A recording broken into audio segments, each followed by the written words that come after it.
Good morning mga ka-idol. Anindot day kayo karon natong suba no. Mong tulay dia mga ka-idol, awa pa na mauli. Suba sa taagi. Diri mi agi ni mga ka-idol na. Kana mga ka-idol, ana mi agi na mga ka-idol kay medyo hinahini raw ng tubig ana. Lapos dito dito mi lahos na mga ka-idol. Kani man gud mga ka-idol.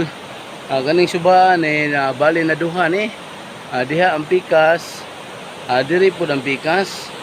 Pero ug magbaha ni mga ka-idol, grabe gini siya kakusog. Amo ni bantayuno na suba, gikan gini sa bukid sa kuan, Carmen. Dito pa dapit mga ka-idol kanang unahan diha, padulong sa Aquino. Kana magong suba diha mga ka-idol gasanga-sanga. Pag abot dire, gatapok na. Gatapok na. Amo nang abot dire mga ka-idol, kusog kayo ang tubig.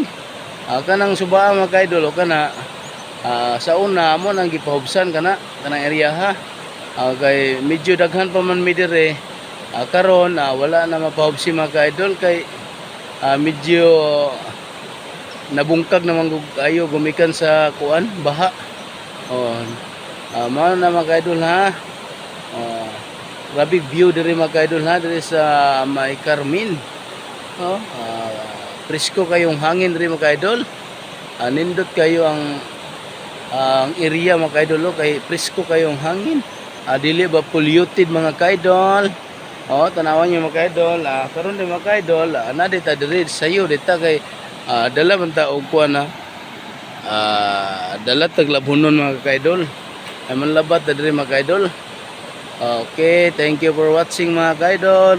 God bless you all.